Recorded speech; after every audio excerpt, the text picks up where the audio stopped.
Very good afternoon to all my dear students. अब हम एक और प्रश्न करने जा रहे हैं। आपके बोर्ड पे प्रश्न लिखा है, वह छोटी से छोटी प्राकृतिक संख्या ज्ञात कीजिए जिसे 1,94,491 में से घटाने पर शेषफल पूर्ण वर्ग हो जाए। प्रश्न बड़ा इजी है, समझ लीजिए कि प्रश्न आपसे कह क्या रहा है। एक संख्या दिया है 1,94,491। इस संख्या में से एक छोटी से छोटी संख्या को घटाना है। इसमें से एक नंबर को घटाना है। घटाने के बाद जो नंबर आएगा, जो एक नया नंबर आएगा ऑल माय डियर स्टूडेंट्स, ये जो नया नंबर होगा वो परफेक्ट स्क्वायर नंबर होगा। परफेक्ट स्क्वायर नंबर यानी कि पूर्ण वर्ग संख्या होगा। इसका मतलब 1,94,491 एक पूर्ण वर्ग संख्या नहीं है, और इसीलिए इसमें से एक छोटी संख्या घटाना है, और घटाने के बाद जो शेषफल आएगा यानी जो नया नंबर आएगा वो एक परफेक्ट स्क्वायर नंबर यानी पूर्ण वर्ग संख्या होगा। हमें ये पता करना होगा कि वो कौन सी संख्या है जिसको घटाना है 1,94,491 में से। तो सबसे पहले हम डिवीज़न मेथड से, भाग विधि से इसका स्क्वायर रूट यानी वर्गमूल निकालेंगे, राइट। तो डिवीज़न मेथड से हल करने के लिए मैंने बताया है आपको, एक परपेंडिकुलर लाइन ड्रॉ करेंगे, एक हॉरिजॉन्टल लाइन ड्रॉ करेंगे। उसके बाद जो नंबर दिया है उसे लिख देंगे। नंबर दिया है 1,94,491, राइट, ये नंबर दिया है। इसको लिखने के बाद जो अगला काम है हमारा वो है पेयर बनाने का, जोड़ा बनाने का। दो दो अंकों का जोड़ा बनाएंगे, और जोड़ा बनाने की शुरुआत इकाई के स्थान से करेंगे, यूनिट डिजिट के प्लेस से करेंगे, यानी इधर से करेंगे। तो एक जोड़ा ये बन गया। दो अंकों का जोड़ा बनाना ही याद रखना है। तो 91 एक जोड़ा बन गया, ये 44 दूसरा जोड़ा बन गया, और ये 19 तीसरा जोड़ा बन गया। ओके, अब हमारा पहला जोड़ा पे जो नंबर है वो 19 है। कितना है ऑल माय डियर स्टूडेंट्स? 19 है। अब ध्यान से मेरी बात को सुनिएगा। एक ऐसी संख्या का वर्ग निकालना है जिसका वर्ग या तो 19 आ जाए या उससे कम आए। जैसे अगर हम लिखते हैं 3 का वर्ग 9, 4 का वर्ग 16, 5 का वर्ग 25, तो 5 का वर्ग नहीं ले सकते हैं क्योंकि ज़्यादा हो गया। 3 का वर्ग 9 है और 4 का वर्ग 16 है, तो दोनों ही कम है 19 से। तो कौन सा लेंगे ऑल माय डियर स्टूडेंट्स? जो नियरर होगा, जो 19 से सबसे ज़्यादा करीब होगा। तो 19 से सबसे ज़्यादा करीब कौन है? 16 है, यानी 4 का वर्ग हमको लेना है। इसका मतलब पहली बार में हम इसे 4 से कटाएंगे, 4 से डिवाइड करेंगे। तो याद रखिएगा डिवीज़न मेथड का ये रूल है, 4 से कटाना है तो 4 को 3 जगह लिखना पड़ेगा। कितनी जगह लिखना पड़ेगा? 3 जगह। एक बार यहाँ लिखना पड़ेगा, एक बार यहाँ लिखना पड़ेगा, और एक बार यहाँ लिखिएगा, राइट। उसके बाद एक हॉरिजॉन्टल लाइन ड्रॉ करेंगे। अब ध्यान से सुनिए क्या करना है। 4 को 3 जगह आपने लिख दिया। पहली बार में इस 4 का इस 4 में गुणा करके यहाँ लिखना है। तो 4 में 4 का गुणा करेंगे तो आएगा 16। 16 आपने यहाँ लिख दिया, माइनस का चिन्ह दे दिया। तो पहली बार में 4 का 4 से गुणा करके यहाँ लिखना है।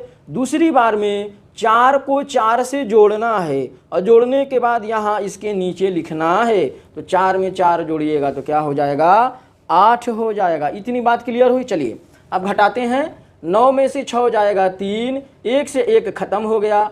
आगे अब हम नेक्स्ट पेयर को उतारेंगे, अगले जोड़े को उतारेंगे। तो अगला जोड़ा हमारा 44 है, तो हमने 44 को उतार दिया। एक बात यहाँ हमेशा ध्यान रखिएगा, कोई एक अंक नहीं उतारिएगा। जब भी उतारना है जोड़ा उतरेगा, ठीक ना। जैसे 4 नहीं उतरेगा, ये जोड़ा उतरेगा यानी 44 उतरेगा। अब आपके पास आ गया 344। क्या आ गया? 344, यानी आपको लाना है 344 या इससे थोड़ा सा कम। लाने वाली संख्या जिससे लेकर आना है, जिसकी मदद से लेकर आना है, वो 8 है। इसका तरीका समझिए कि कैसे करना है कि आपका टाइम बच जाए। 344 को राउंड फिगर में मान लीजिए 300। क्या मान लेंगे? 300। अब 8 है, 8 के आगे 1 बढ़ाइए, और जो संख्या, जो अंक बढ़ाते हैं उसी अंक से गुणा किया जाता है। यानी 8 के आगे 1 बढ़ाया तो 1 से गुणा करेंगे तो 81 कम्मा 81, 81 आया। राउंड फिगर में इसे मान लीजिए 80। क्या मान लेना है? 80। अब जो है ये 300 को 80 से कटाइए, 0 से 0 खत्म, ये 30 बचा। तो 8 तिरिके 24, 8 तिरिके 24, यानी लगभग 3 बार में। भाई 3 बार में कितना हो गया? 240 आ जाएगा ना। और 4 बार में कितना हो जाएगा? तो यानी 3 बार। मोटा मोटी हमें ये समझ में आया कि या तो 344 3 बार में आएगा या 4 बार में आएगा। ये एग्जैक्ट फिगर नहीं देता है, बस हमें ये पता चलेगा ये 3 बार में आएगा कि 4 बार में आएगा। इससे क्या होगा, हमारा ज़्यादा टाइम बच जाएगा। तो अब हम क्या करेंगे, 8 के आगे मान लीजिए 3 बढ़ाया और 3 से गुणा किया तो कितना आ जाएगा मेरे डियर स्टूडेंट्स, 3 तिली के 9, 3 8 24, 249 आ गया। अब 4 से चेक कर लेंगे, 4 बढ़ाया 4 से गुणा किया, 4 चौके 16 के 6 हासिल लगल 1, 4 8 32 हसीलिया 1 33, कितना आ गया 336। लाना कितना था 344। तो ऑल माय डियर स्टूडेंट्स सबसे ज़्यादा करीब कौन है, 336 है। इसका मतलब ये हो गया हमें 4 बार में इसको कटाना पड़ेगा। तो 4 बार में कटेगा तो 4 को कितनी जगहों पे लिखेंगे, तो 4 को 3 जगहों पे लिखेंगे। एक बार यहाँ लिखना है, एक बार यहाँ लिखना है और एक बार इसके नीचे लिखना है। अब पहली बार में इसका इसमें गुणा करके यहाँ लिखेंगे तो 4 चौके 16, 4 8 32 और 1 हसीलिया 33, 336 आया।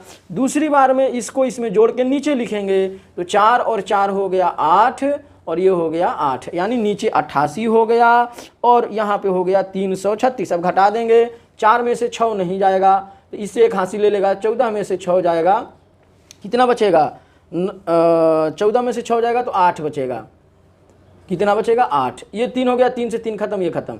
अगला पेयर हमारा 91 है, 91 हमने उतार दिया। अब आपको लाना है 891, आपके पास कितना है 88 है, कितना है ऑल माय डियर स्टूडेंट्स 88 है। अगर एक बार में ले जाएंगे तो 1 बढ़ा के 1 से गुणा करेंगे तो 881 हो जाएगा। लाना है 891, आ गया एक बार में 881। अगर 2 बार में ले जाएंगे तो ज़्यादा हो जाएगा, यानी एक बार में ही लेके जाना पड़ेगा। तो 1 को 3 जगह लिखेंगे, एक यहाँ और एक यहाँ, तो एक बार में जब करेंगे 881।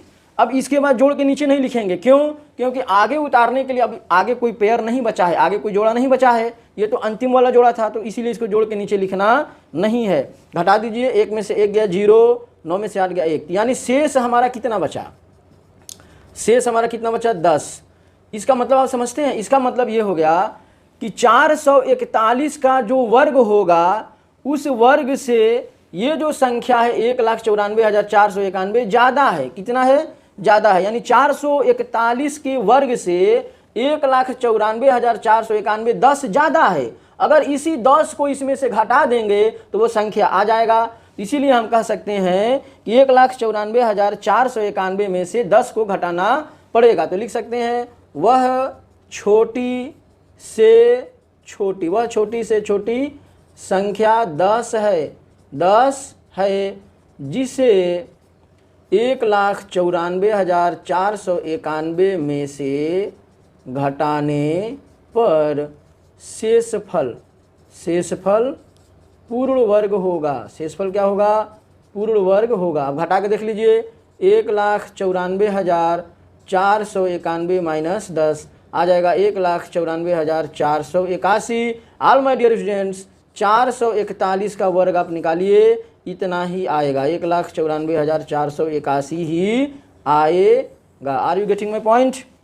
ओके, तो ये हमने भाग विधि के आधार पे एक दूसरा प्रश्न आपको कराया है। उम्मीद करता हूँ इन चीज़ों को आप समझ रहे होंगे। इस वीडियो में फ़िलहाल इतना ही, तब तक के लिए धन्यवाद।